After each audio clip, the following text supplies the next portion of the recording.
स्वागत है दोस्तों आप सभी का इनकम टैक्स के एक और वीडियो में। आज के वीडियो में हम लोग डिस्कस करने वाले हैं सेक्शन 194H जो कि एप्लीकेबल होता है कमीशन के ऊपर। अब कमीशन से ही रिलेटेड हम लोगों ने कुछ और सेक्शन भी डिस्कस किए थे टीडीएस में। जैसे हम लोगों ने बात करी थी एक सेक्शन 194D की, उसके बाद हम लोगों ने डिस्कस किया था सेक्शन 194G। 194D जो होता था वो हमारा लगता था इंश्योरेंस कमीशन के ऊपर, और जो 194G होता था ये लगता था लॉटरी के जो टिकट बेचने एजेंट उनकी कमीशन पर। अब इनमें जो कमीशन डिस्कस हम लोगों ने करी थी उस कमीशन के अलावा अगर कोई और कमीशन होती है तो वो हमारी कवर होती है सेक्शन 194H के अंदर में, जिसकी बात हम लोग इस वीडियो में करने वाले हैं। अब जैसा कि मैं आपसे कहा कि सेक्शन 194H हमारा लगता है कमीशन के ऊपर, लेकिन ये वाली जो कमीशन होगी ये होगी कौन सी, अदर देन इंश्योरेंस कमीशन और ब्रोकरेज। यानी कि जो सेक्शन 194D और सेक्शन 194G में हमने कमीशन डिस्कस की थी उनके अलावा जो भी तरीके की कमीशन होगी वो हमारी कवर होंगी सेक्शन 194H के अंदर में। इसके बाद अगर हम बात करें पेयर की, पे की, थ्रेशोल्ड लिमिट की, रेट ऑफ टीडीएस की, टाइम ऑफ डिडक्शन की, तो ये लगभग लगभग सेम है जो हम लोगों ने डी और जी में डिस्कस किया था। जैसे अगर हम थ्रेशोल्ड देखें यहाँ पर, तो थ्रेशोल्ड में क्या है आपका, अगर 15,000 की कमीशन है, मतलब अगर आपको जो कमीशन मिल रही है वो अगर एक्सीड करती है 15,000 रुपीज को इन अ फाइनेंशियल ईयर, तभी यहाँ पर टीडीएस एप्लीकेबल होगा और टीडीएस कटेगा। अदरवाइज अगर 15,000 उससे कम होती तो फिर नहीं कटेगा। यही जो लिमिट है ये हमारी बढ़ा करके कर दी गई है 20,000 रुपए फाइनेंशियल ईयर 2025-26 में। यानी कि जो 15,000 वाली लिमिट है ये हमारी एप्लीकेबल होगी फाइनेंशियल ईयर 2024 और 25 में। और असेसमेंट ईयर कौन सा हो जाएगा, असेसमेंट ईयर यहाँ पर हो जाएगा 2025-26। और इसके बाद फाइनेंशियल ईयर 2025-26 यानी कि जो अभी हमारा फाइनेंशियल ईयर आने वाला है, और असेसमेंट ईयर कौन सा हो जाएगा 2026-27 वाला। इसमें लिमिट कर दी गई है 20,000 रुपए, यानी कि 20,000 को अगर कमीशन एक्सीड करती फाइनेंशियल ईयर में तभी टीडीएस कटेगा, अदरवाइज नहीं कटेगा। इसके बाद नेक्स्ट आता है पेयर। पेयर का मतलब होता है कि कौन यहाँ पर टीडीएस को काटने वाला है। यहाँ पर देखिए लिखा है any person responsible for paying commission और ब्रोकरेज, यानी कि जो भी पर्सन रिस्पॉन्सिबल है कमीशन पे करने के लिए वही यहाँ पर टीडीएस का डिडक्शन करेगा। पर्सन के अंदर में हमारा इंडिविजुअल भी आता है, एचयूएफ भी आता है, फर्म भी आती है और कंपनी भी आती है। तो यहाँ पर सारे हमारे ये पेयर की डेफिनेशन में कवर होंगे। लेकिन इंडिविजुअल और एचयूएफ के केस में आपको कुछ ध्यान यहाँ पर रखना पड़ेगा। देखिए यहाँ पर लिखा है अदर देन इंडिविजुअल और एचयूएफ, अदर देन इंडिविजुअल और HUF whose total sales, gross receipts or turnover from business or profession does not exceed 1 crore or 50 lakh rupees in case of profession during the immediately preceding financial year। Suppose जो financial year चल रहा था, ठीक है, जो financial year चल रहा था यहाँ पर वो चल रहा था 2024-25 का, तो इसका प्रीसीडिंग फाइनेंशियल ईयर कौन सा हो जाएगा 2023 और 24। तो ये जो 2023 और 24 है ये प्रीसीडिंग फाइनेंशियल ईयर, इसमें अगर ये बिजनेस के अंदर में एंगेज हैं, अगर ये बिजनेस कर रहे हैं इंडिविजुअल और एचयूएफ, तो इनकी जो टोटल सेल या फिर ग्रॉस रिसीट है वो 1 करोड़ को एक्सीड नहीं करनी चाहिए। लेकिन अगर ये प्रोफेशन में है तो फिर यहाँ पर ये लिमिट हो जाती है 50 लाख को। अगर ये 50 लाख और 1 करोड़ को एक्सीड नहीं करते हैं तो फिर ये पर्सन की डेफिनेशन में कवर नहीं होंगे।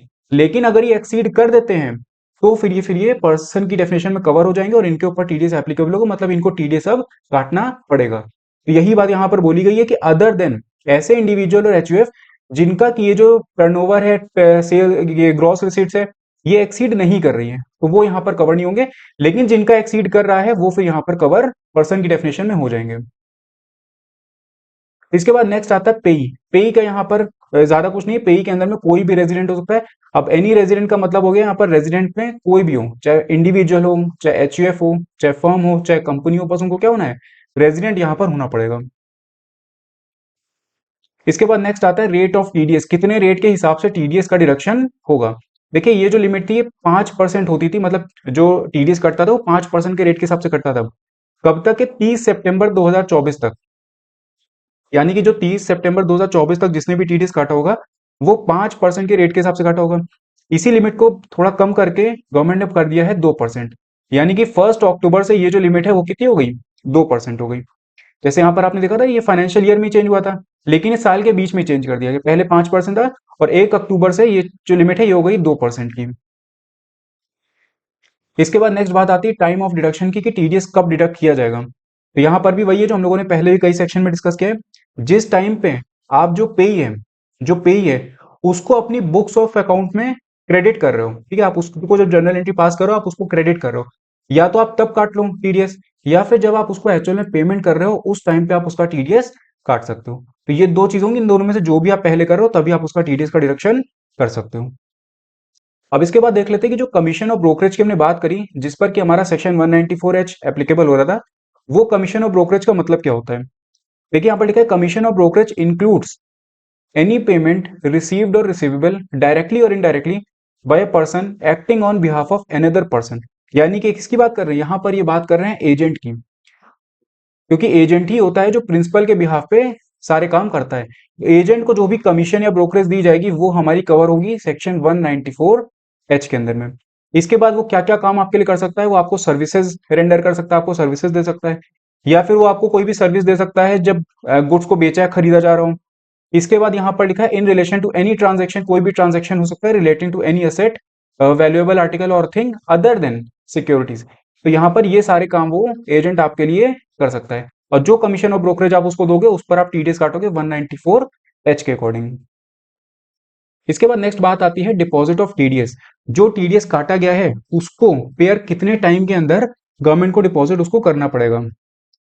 तो यहाँ पर दो केस आते हैं, अगर ऑफिस ऑफ गवर्नमेंट के थ्रू वहां पे डिडक्शन हो रहा है तो फिर विदाउट इनकम टैक्स चलान अगर किया जाएगा तो सेम डे पे, जिस दिन डिडक्शन हुआ उसी दिन पे उसको डिडक्शन का ये जो टीडीएस का अमाउंट काटा है उसको गवर्नमेंट को पेमेंट करना पड़ेगा। जैसे मान लो अगर 15 जनवरी को डिडक्शन किया गया तो 15 जनवरी को ही गवर्नमेंट को डिपॉजिट कर देना है, अगर विदाउट इनकम टैक्स चलान है तो। लेकिन अगर इनकम टैक्स चलान के साथ में किया जा रहा है तो deposit with in 7 days from the end of the month in which the deduction is made. यानी कि जिस महीने में डिडक्शन हुआ, मान लो जनवरी में 15 जनवरी को डिडक्शन हुआ था, तो ये महीना जब खत्म हो जाएगा तो इसकी जो ये महीना खत्म होने के बाद जो नेक्स्ट मंथ आएगा उसमें 7 दिन का टाइम रहेगा। तो 7 फेब तक का टाइम होगा, 7 फेब के अंदर अंदर डिपॉजिट कर देना है। तो यहाँ पर देखिए लिखा है with in 7 days from the end of the month in which the deduction is made. यानी कि जैन एंड होने के बाद विद इन 7 डेज डिपॉजिट करना पड़ेगा।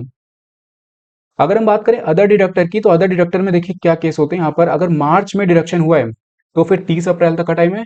मार्च के अलावा किसी और महीने में अगर टीडीएस कटा है तो फिर with in 7 days from the end of the month in which the deduction is made. यानी कि जो ये वाला केस हमने देखा था कि जनवरी में अगर डिडक्शन हो रहा है तो जनवरी एंड होने के बाद 7 फेब तक का टाइम होता है, तो वही सेम चीज यहाँ पर भी होगी। मार्च में सिर्फ क्या होगा, मार्च में सिर्फ 30 अप्रैल है। इसके अलावा कोई भी महीना होता है जैसे जनवरी हो गया, फेब हो गया, अप्रैल हो गया, मई हो गया, जून हो गया, तो इनमें जब डिडक्शन होगा तो यहाँ पर जैसे मान लो कि अगर मई में होता है तो मई में अगर हुआ है तो 7 जून तक का टाइम होगा टीडीएस को डिपॉजिट करने के लिए। तो ये हो गई बात हमारे डिपॉजिट ऑफ टीडीएस की। इसके बाद नेक्स्ट और लास्ट आता है क्वार्टरली स्टेटमेंट फाइलिंग और furnishing of certificate of TDS.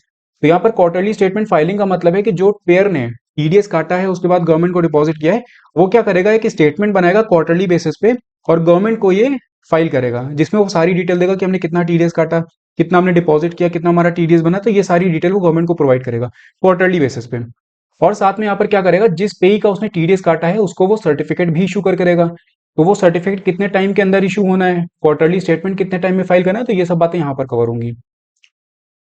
यहाँ पर अगर आप पहला पॉइंट देखोगे तो लिखा है pair must submit a quarterly statement in form 26Q for TDS. जो उसने काटा है उसके लिए वो फॉर्म 26Q के अंदर में क्वार्टरली स्टेटमेंट फाइल करेगा।